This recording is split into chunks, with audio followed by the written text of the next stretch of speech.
దేశ తొలి విద్యాశాఖ మంత్రి మానవతా కలాం ఆజాద్ వారి జయంతిని పురస్కరించుకొని కలాం గుణాన్ని ఇక్కడ నిర్వహించుకొని ఈ చిన్నపాటి నోట్ పుస్తకాలను పంపిణీ చేయడానికి మమ్మల్ని ఆహ్వానించిన పాఠశాల ఉపాధ్యాయులు ప్రథమ ఉపాధ్యాయులకు కలాం గుణ సొసైటీ తరఫున కృతజ్ఞత ధన్యవాదాలు తెలియజేస్తూ ఈ కార్యక్రమానికి విశేషమైనటువంటి మన నిర్మల్ మత గురువులు ముఫ్తీ ఇలియాస్ కాస్మి, అదే మాదిరి మున్సిపల్ కౌన్సిలర్ ఇమ్రానుల్లా, ఏఐఎంఎం నిర్మల్ అధ్యక్షులు అజీమియా, బీఆర్ఎస్ నాయకులు నజీరుద్దీన్తో పాటు ఆయా రాజకీయ పక్షాల నాయకులు, కలాం గుణం ఎడ్యుకేషన్ అండ్ యూత్ వెల్ఫేర్ మారు నేను పేరు పేరున కృతజ్ఞత ధన్యవాదాలు తెలియజేస్తూ స్వాగతిస్తున్నాను. ఇప్పుడు మిమ్మల్ని ఉద్దేశించి మాట్లాడడానికి నేను ఈ కార్యక్రమానికి ముఖ్య అతిథిగా వెళ్ళవలసిందిగా కోరుతున్నాను.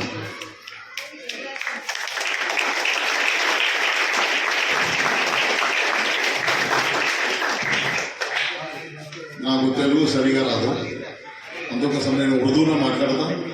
మా ఉస్మాన్ భాई ట్రాన్స్లేషన్ చేస్తాను. ఓకే. आज का दिन Maulana Abul Kalam Azad, freedom fighter,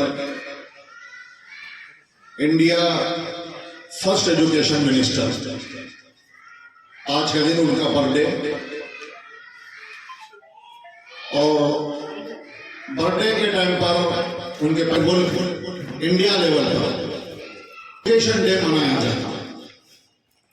Maulana Abul Kalam Azad Islamic scholar and freedom fighter, कई साल उन्होंने कुर्बानी दी, देश की आज़ादी के लिए लड़ते रहे.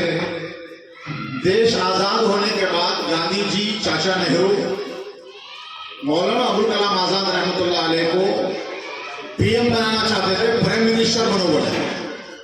मौलाना अबुल कलाम आजाद बोले कि नहीं, मेरा ख्वाब है ये देश का हर मजहब का हर बच्चा बच्ची वो एजुकेशन हासिल करना, तालीम में आगे बढ़ना. उसके लिए मौलाना अबुल कलाम आजाद प्राइम मिनिस्टर को मुल्क में कई स्कूल्स और कॉलेजेस यूनिवर्सिटीज कायम करें और स्कूल कॉलेजेस यूनिवर्सिटीज में पढ़ने वाले बच्चों को स्कॉलरशिप देने लगाए गवर्नमेंट से, और इस मुल्क में एजुकेशन को फार्म किया. लिहाजा आज के दिन हम मौलाना अबुल कलाम आजाद को याद करते हैं, और उन्होंने जो मेहनत करके इस देश में, इस मुल्क में एजुकेशन को आम किया, तालीम को आम किया, और उनकी जो ख्वाहिश और ख्वाब था कि मुल्क का हर बच्चा बच्ची एजुकेटेड होना, तालीम याफ्ता बनकर काबिल बनना और अपने देश की खिदमत करना, तो ये ख्वाब उनका आज पूरा हो रहा. हम भी उनके जैसे फाइटर मौलाना अबुल कलाम आजाद एजुकेशन मिनिस्टर, हम अपने अंदर भी वो सलाहियत, वो काबिलियत, वो नॉलेज पैदा करके अपने देश की खिदमत करना, और हमारे बड़ों ने, पुरखों ने जो अपना खून देकर देश को आजाद किया, इस देश की हिफाजत करना. देश की हिफाजत करने के लिए, देश को आगे बढ़ाने के लिए हर एक के लिए एजुकेशन लाजिम है, कंपलसरी है. बगैर तालीम के हम तरक्की नहीं कर सकते. इसलिए हम ये कोशिश करना, हमारा पूरा वक्त हम तालीम में, एजुकेशन में लगाना, और अपने वक्त को ज़ाया नहीं करना, और आला तालीम हासिल करके हायर एजुकेशन लेने के बाद हम बड़े बनकर अपने देश की खिदमत करना, देश की हिफाजत करना. తొలి విద్యాశాఖ మంత్రిగా దేశానికి ఆయన చేసినటువంటి సేవ మరవలేనిది. మరి ఇలాంటి మహాన్యుల ఆశయ సాధనకు మనమంతా కలిసికట్టుగా ఉండి ఈ నవభారత నిర్మాణానికి పాటుపడదామని ఆయన మనకు సూచించడం జరిగింది.